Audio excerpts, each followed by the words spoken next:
Falo em nome do Sindicato Nacional dos Peritos Criminais Federais. A pertinência temática de nossa intervenção vem da Resolução 23.550, editada pelo TSE, que indica quais são as instituições competentes a participar do processo antecipado de fiscalização e auditoria dos programas de computador que compõem a urna. Dentre essas instituições está o Supremo Tribunal Federal e também está o Departamento de Polícia Federal, dentro do qual os peritos criminais federais com especialização em informática são aqueles que têm habilidade para interferir. E o fizeram. Participaram do teste público de segurança do sistema eletrônico de votação. Teste esse que foi composto, talvez, pelos maiores nomes da computação do Brasil. E o resultado foi que esses profissionais conseguiram, sim, encontrar diversos vícios, diversas falhas no sistema eletrônico de votação. A título de exemplo, conseguiram esses profissionais fazerem ataques ao sistema de inicialização da urna, conseguiram gerar um boletim de urna falso, conseguiram também obter a chave criptográfica da urna, conseguiram ainda, e o que é mais grave, recuperar a ordem do RDV, que é o Registro Digital do Voto, e é o que garante o sigilo do voto, e, portanto, conseguiram identificar qual era o primeiro, o segundo, o terceiro voto de cada um dos eleitores. Senhor presidente, o senhor me permite? Eminente advogado, eu queria perguntar a Vossa Excelência se esse é um teste oficial, foi divulgado, sim, quando foi feito, como foi feito, sob os auspícios do TSE. O TSE já fez. Porque queria dizer a Vossa Excelência que quando fui presidente do TSE, isso não significa absolutamente nenhuma antecipação de voto, opinião, nós fizemos uma auditoria pública por meio de edital, com personalidades que testaram a rigidez das urnas e que foram recrutadas, ou se habilitaram, melhor dizendo, a esse teste, pessoas oriundas da academia, das Forças Armadas, particulares, e naquela ocasião, depois de uma semana de testes intensivos, nenhuma falha nas urnas foi encontrada. Então, eu queria apenas que Vossa Excelência, se pudesse, esclarecesse que tipo de teste é esse que foi feito e quando foi feito, sob os auspícios de quem, a pedido de quem e como é que isto foi divulgado. Os testes foram feitos... a participação, se possível, agregando a Vossa Excelência, do próprio Tribunal Superior Eleitoral, que faz esses chamamentos públicos diuturnamente.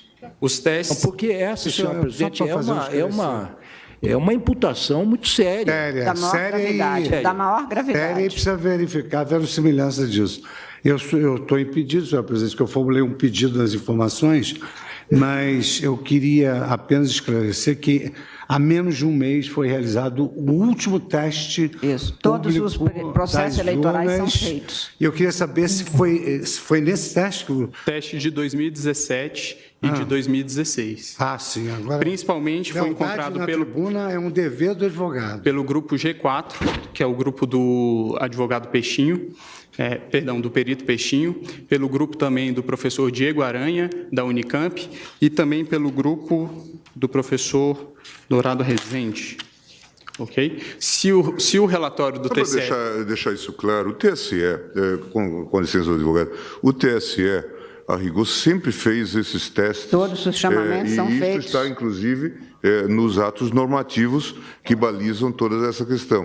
E houve, de fato, e o tribunal sempre chamou, na verdade, chama os melhores hackers, os melhores peritos, para fazerem esse teste em nome da segurança do sistema. E depois faz o reteste, de modo que isto, neste caso, inclusive, o tribunal reconheceu o trabalho do professor Diego Aranha, que conseguiu progresso, mostrou falhas e depois houve a reprogramação. De modo que isto é absolutamente normal e só mostra a seriedade com que o TSE tem-se havido nesse tipo de matéria. É absolutamente rotineiro isso que se faz. Mas só para efeito de... É que essa é uma afirmação que está sendo feita da tribuna, é muito séria. O questionamento do ministro Lewandowski, exatamente porque talvez as pessoas não saibam que estes testes são feitos a cada período, publicamente, com chamamento público e dado a público, inclusive, todas as informações relativas, mas Vossa Excelência continue e eu darei o interregno do questionamento. Obrigado, e apenas em resposta ao questionamento, o relatório a que me refiro é o relatório mencionado pelo ministro Gilmar Mendes e que está disponível no site do TSE. A minha indagação, o último reteste feito é de 2018, esses dados? 2017. 2017. 2016, 2009, 10, 16 e 17. Mas, a despeito de tudo isso, os peritos criminais não estão aqui para um retrocesso. Os peritos criminais reconhecem, com certeza, os grandes avanços que foram conquistados pela urna eletrônica.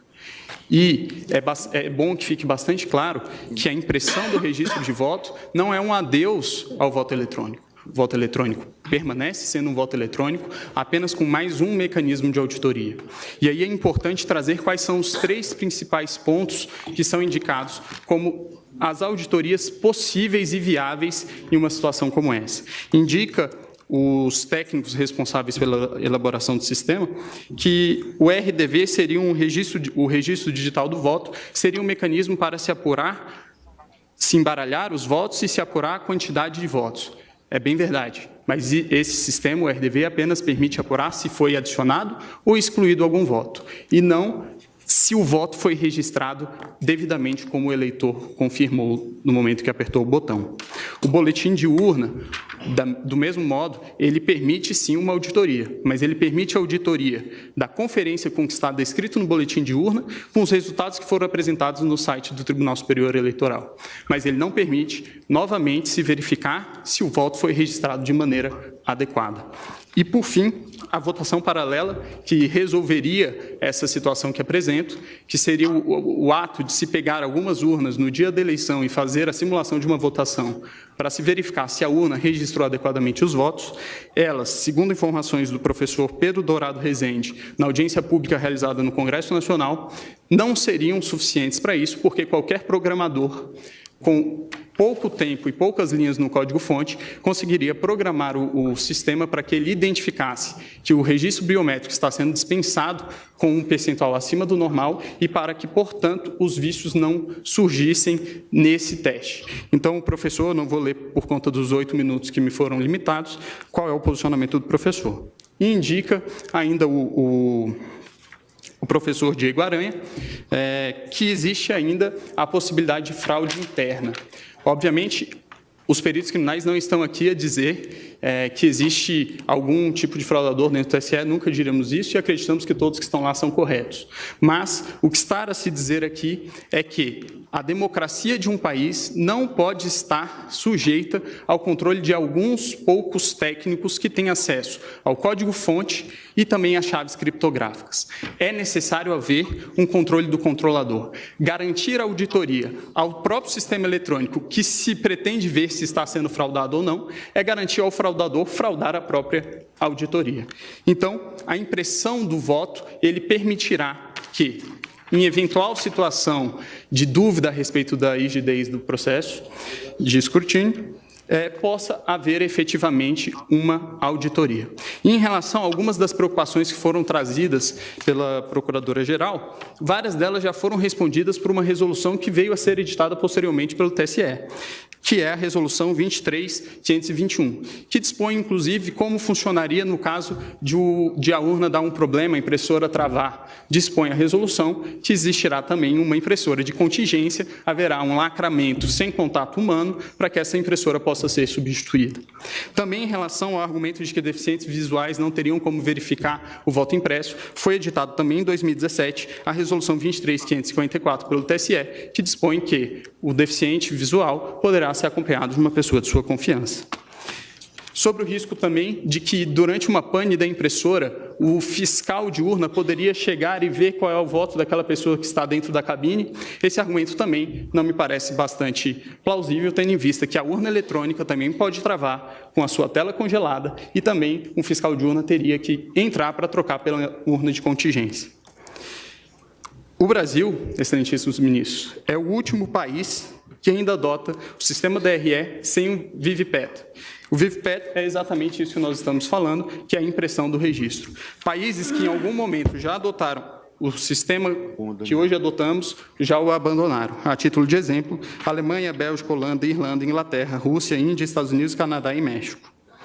Por fim, excelências, utilizaria aqui mais uma vez a fala do professor Diego Aranha, que o ministro Gilmar mencionou, quando se trata dos argumentos de preço de viabilidade temporal.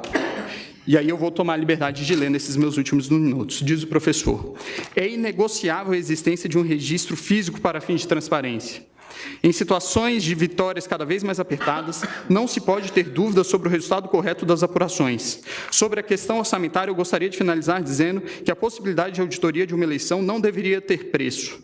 Esse é o requisito de qualquer eleição, provar para os participantes que o resultado é acurado e honesto. Isso não deveria ser negociável. A discussão, se não é possível acomodar no sistema atual brasileiro, para que ele possa ser transparente, inverte completamente a sequência lógica das coisas. Transparência é um requisito. E ainda em relação ao preço, são vários os exemplos que podem ser encontrados na rede mundial de computadores de gastos semelhantes com coisas que, acredito eu, não tragam tantos benefícios à democracia do país. A título de exemplo, o governo federal gastou 800 milhões de reais em publicidade no ano de 2017. O valor estimado para a impressão do voto, é de 2 bilhões de reais. Por fim, inexiste inconstitucionalidade no dispositivo. O dispositivo, a nosso ver, apenas torna mais constitucional o estado de coisas constitucional que já existe, e é nesse sentido que os peritos criminais federais requerem que seja julgado improcedente os pedidos da inicial. Agradeço a atenção de todos.